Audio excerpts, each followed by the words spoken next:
En México existe una historia que casi no aparece en internet. No porque nadie la conozca, sino porque la mayoría prefiere no hablar de ella. Le dicen, el caballo. Y no. No es un nahual. No es un demonio. Ni una criatura salida de un panteón.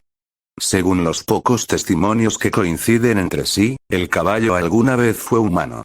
Hace décadas, en una zona olvidada entre carreteras, talleres y terrenos baldíos, vivía un hombre gigantesco. Algunos decían que medía más de 2 metros con 40 centímetros. Otros juraban que era todavía más alto. Tenía gigantismo. Pero el problema nunca fue su tamaño. Era su violencia. La gente evitaba verlo a los ojos. No hablaba mucho. No necesitaba hacerlo. Cuando caminaba por la calle, los perros se escondían.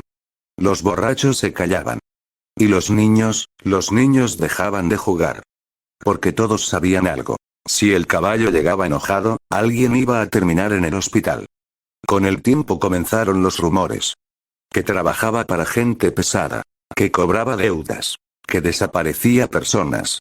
Pero la realidad era muy diferente. En el México de los 60s y 70s existió un niño con una deformidad maxilar muy notoria. El caballo era el apodo que le habían dado en tono de burla en la primaria y el cual lo mantuvo a lo largo de su vida.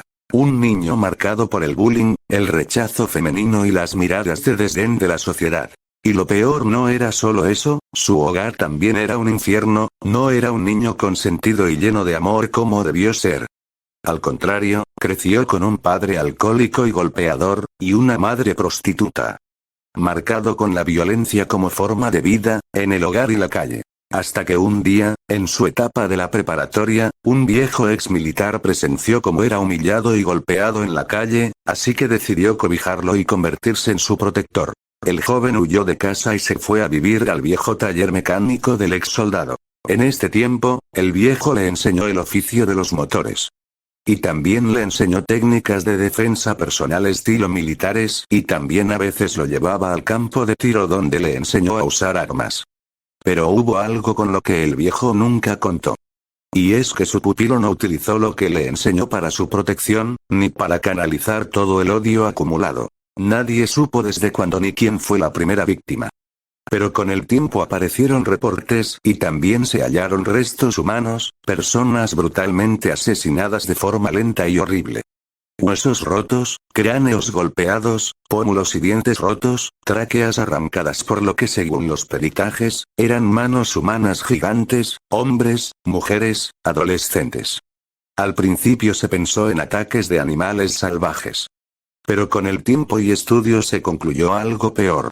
Gente asesinada con las manos desnudas por alguien de una fuerza sobrehumana, no solo por la forma en que morían, sino porque con el tiempo los asesinatos eran brutos, con golpes y huesos rotos, pero después se volvieron metódicos con el uso de armas contundentes o el mismo entorno, hombres con el cuello roto y la cabeza girada 180 grados, una mujer clavada en una especie de empalamiento al estilo de Black Tepes, un puberto descuartizado con restos y órganos no encontrados al principio nunca sospecharon de él, porque a pesar de su intimidante apariencia, muchos lo escribían como un hombre serio, tranquilo y trabajador.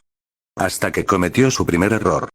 Y es que si bien sus víctimas ya se contaban en decenas, y sabía ocultar muy bien los cuerpos en su taller donde atraía a sus víctimas, un día escogió a la presa equivocada, una mujer que él pensó que era otra jovencita indefensa que a nadie le importaba pero no contaba con que era la hija de un capo de la región.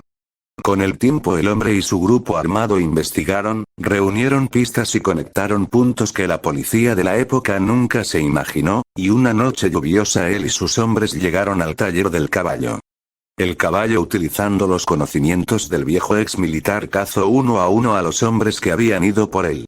Todos caían ante su cañón, hasta que se quedó sin municiones, eso no lo detuvo. Y armado con una llave Stilson mató a sangre fría a sus perseguidores, le cayeron algunas balas pero eso no lo detuvo, a pesar de sus heridas no cayó en shock hipovolémico hasta que el último sicario dejó de respirar y ahí debió terminar todo. Pero no terminó. Meses después comenzaron los reportes. Primero fue un sicario encontrado destrozado dentro de una bodega abandonada. Luego un violador desaparecido en un canal de aguas negras. Después una policía relacionada con ejecuciones clandestinas. Casos distintos. Lugares distintos. Pero todos tenían algo en común antes de morir, todos dijeron haber visto a un hombre enorme parado en medio de la oscuridad. Los testimonios describen lo mismo. Una silueta imposible. Demasiado alta. Quieta. Como si estuviera torcida. Y luego, el silencio. Ni perros. Ni viento. Ni insectos. Hay algo todavía peor. La mayoría de las veces, las víctimas ya sabían quién era antes de verlo de cerca.